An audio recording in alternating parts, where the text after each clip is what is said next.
আজকে এই রেসিপি সম্পূর্ণ নিরামিষভাবে বানিয়ে নেওয়া মূলোর ঝাল। নমস্কার বন্ধুরা, কিচেন ম্যাজিক খাজানা চ্যানেলের আরও একটি নতুন পর্বে আপনাদের সবাইকে স্বাগত। পাতের প্রথমে দুপুরবেলা ধোয়া ওঠা গরম ভাতের সাথে এই মূলোর ঝাল খেতে কিন্তু অসাধারণ লাগে। ভীষণই সহজ একটি রেসিপি, ঘরোয়া মাত্র কয়েকটি উপকরণেই তৈরি হয়ে যায়। তাহলে আসুন ঝটপট রেসিপিটা দেখে নেওয়া যাক।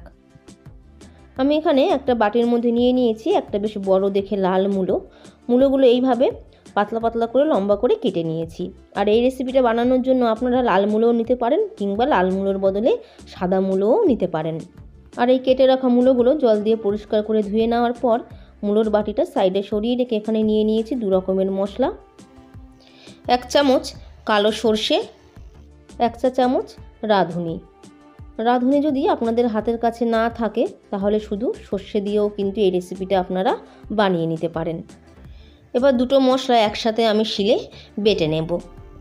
চলে যাব রান্নায়। কড়াইয়ের মধ্যে দিয়ে দিচ্ছি 3 থেকে 4 চামচ সর্ষের তেল। এই রান্নাটা সর্ষের তেলেই করবেন, সর্ষের তেলে করলে খেতে বেশি ভালো লাগবে।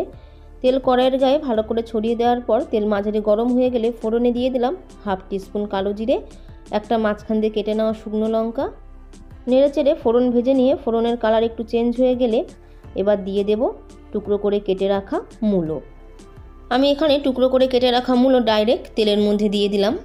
আপনারা চাইলে মূলো গরম জলে আলাদাভাবে একটু ভাপিয়ে জলটা ফেলে দিয়ে তারপর মূলোগুলো তেলের মধ্যে দিয়ে দিতে পারেন। গ্যাসের ফ্লেমটাকে হালকা লো টু মিডিয়ামের মধ্যে রেখে নেড়েচেড়ে 2 মিনিট ধরে মূলো ভেজে নেব। সাথে সাথে অ্যাড করে দিচ্ছি স্বাদ অনুযায়ী লবণ আপনারা আপনাদের টেস্ট অনুযায়ী অ্যাড করবেন। আর যেটুকু লবণ দেওয়ার আমি একবারেই দিয়ে দিচ্ছি, পরে আর লবণ অ্যাড করব না। এর সাথে দিয়ে দিলাম 1 টিস্পুন হলুদ গুঁড়ো। নেড়েচেড়ে মিশিয়ে নিয়ে ঢাকনা দিয়ে চাপা দিয়ে 3 থেকে 4 মিনিট ধরে কুক করে নেব, যাতে মূলো হালকা ভাজা হয়ে গিয়ে মূলো 50%-এর মতন সিদ্ধ হয়ে যায়। 3 থেকে 4 মিনিট পর আমি ঢাকনাটা তুলে নিয়ে আবারও একবার নেড়েচেড়ে ভালো করে মিশিয়ে নিলাম।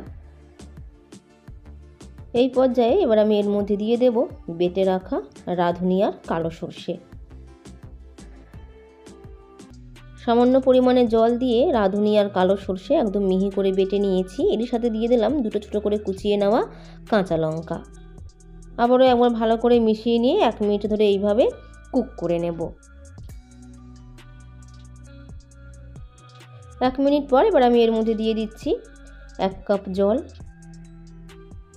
এর সাথে সামান্য কুচিয়ে রাখা ধনেপাতা। তরকারিটা একদম গামাখা হবে, তো সেই কারণে জলের পরিমাণটা খুবই কম দিলাম।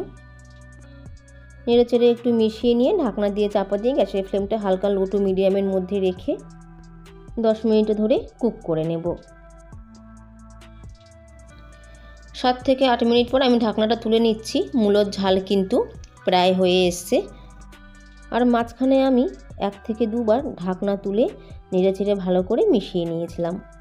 একটা মূলোর টুকরো মাঝখান দিয়ে ভেঙে আমি আপনাদেরকে দেখাচ্ছি, দেখুন মূলো কিন্তু খুব ভালোভাবে সিদ্ধ হয়ে গেছে আর গ্রেভিও টেনে গিয়ে একদম মাখা মাখা হয়ে গেছে।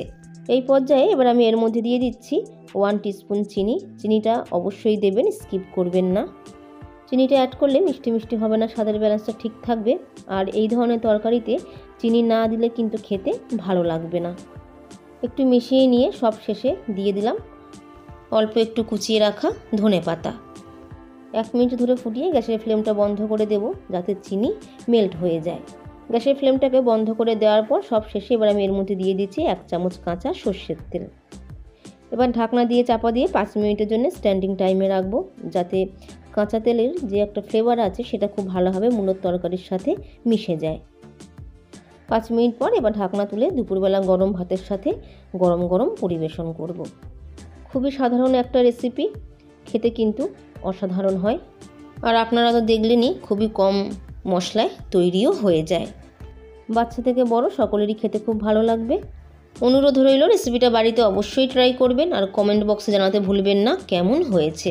যদি আমার রান্নার রেসিপি আপনাদের ভালো লাগে তাহলে ভিডিওটিতে একটি লাইক দেওয়ার অনুরোধ রইল। আর চ্যানেলে যদি নতুন বন্ধু হয়ে থাকেন চ্যানেলটি সাবস্ক্রাইব করে নেওয়ার অনুরোধ রইল। তার সাথে পাশে থাকা বেল আইকনটা অবশ্যই প্রেস করে দেবেন, যাতে আমি যখনই কোনো নতুন রেসিপি আপনাদের সাথে শেয়ার করি নোটিফিকেশান আপনাদের কাছে পৌঁছে যায়।